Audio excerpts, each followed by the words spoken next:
not what the laws of attraction is all about. It's causation, it's causality, it's cause and effect, right?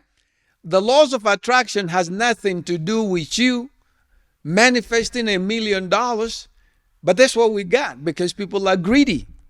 They want, they are greedy for gain. They want money.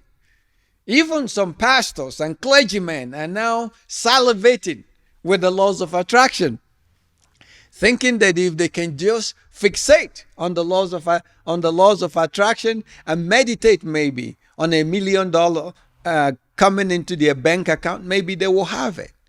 Well, you can meditate all you want. You probably wouldn't get it because that's not what the laws of attraction is concerned about.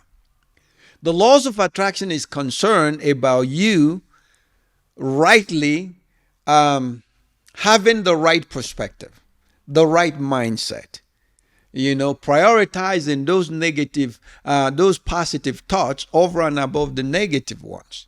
Actually, dispelling the negative thoughts so that you can think more positively. You can live more positively. It has nothing to do with manifesting $1,000,000 or $2,000,000 or $3,000,000.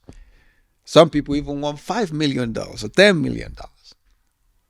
Well, you can have $10,000,000 if that will satisfy you, but it is far better for me to have a positive mindset and be a positive person. And that's what it's all about, you see. So the laws of attraction, first of all, is consistent with nature. The laws of attraction is consistent with scripture. And that we've also talked about the laws of attraction is consistent with culture.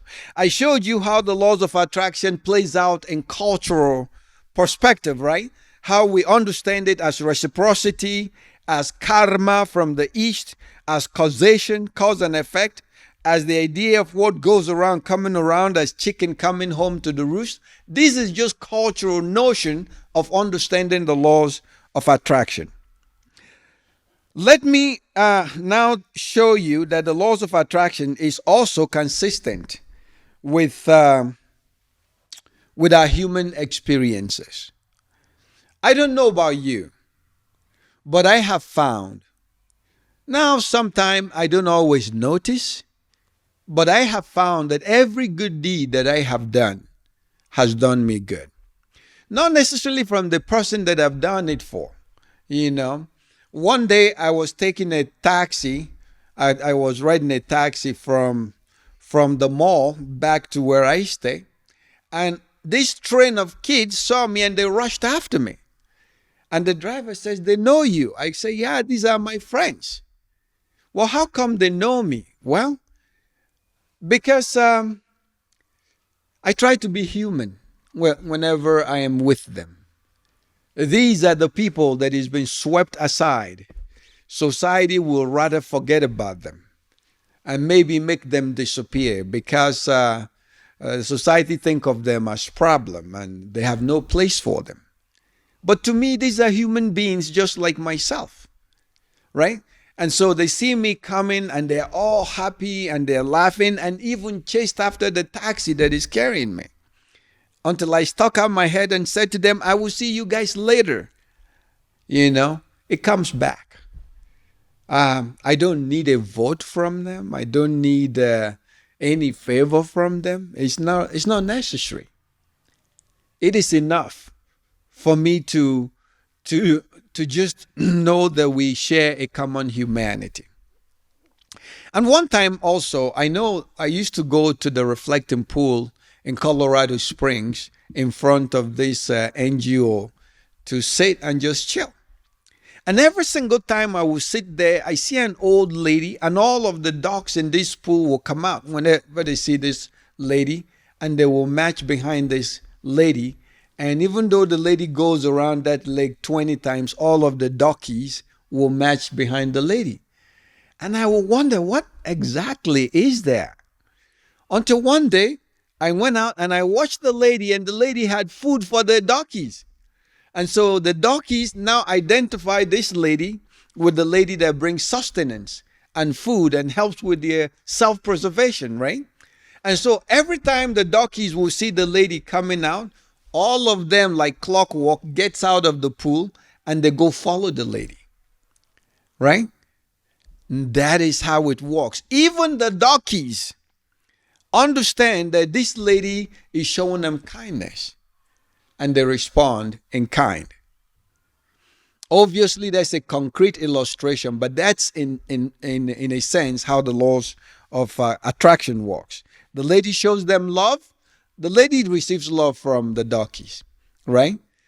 Imagine if I come in there with a catapult, and every time I see a donkey, I will shoot him on the back, right? Of course, I would never do that because that is violence, and I subscribe to non-violence.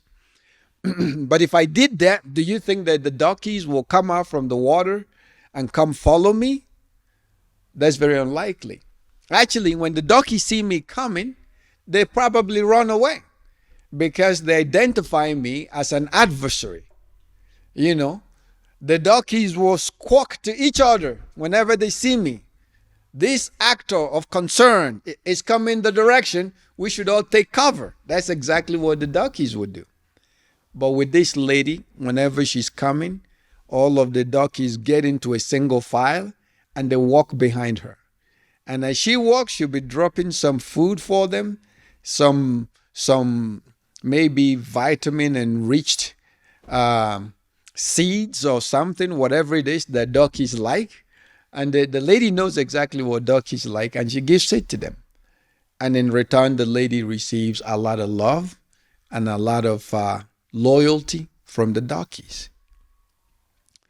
So today, maybe you're looking at your own life and you're wondering, how come your life is gone the way it has gone? Maybe your life is gone berserk. Maybe you don't see a lot of love and compassion and a lot of goodwill coming your direction.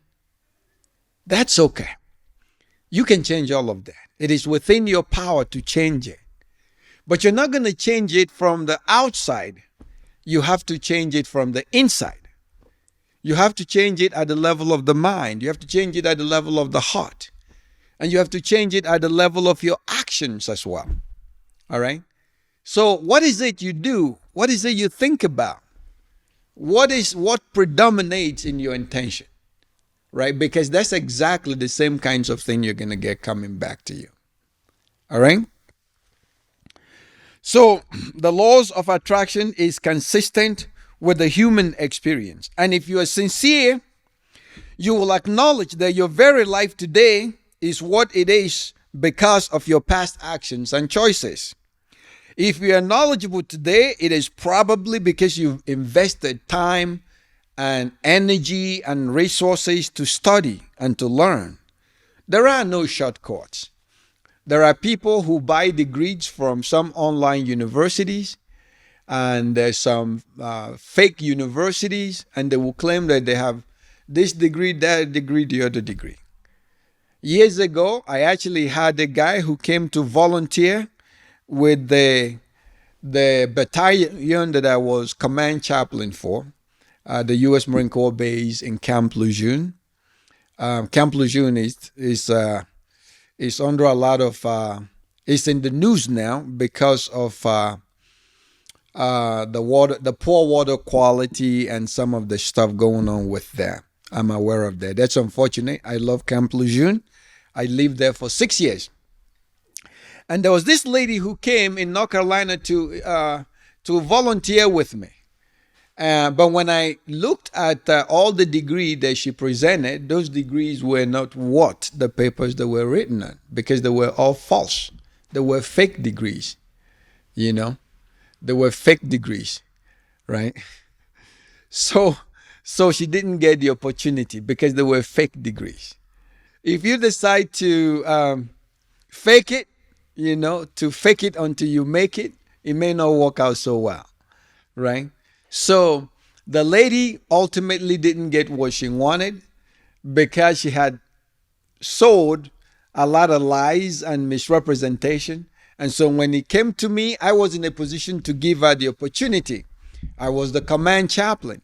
I needed to have a lady who could walk for me with some of my female Marines and some of my female sailors, and she would have been value added.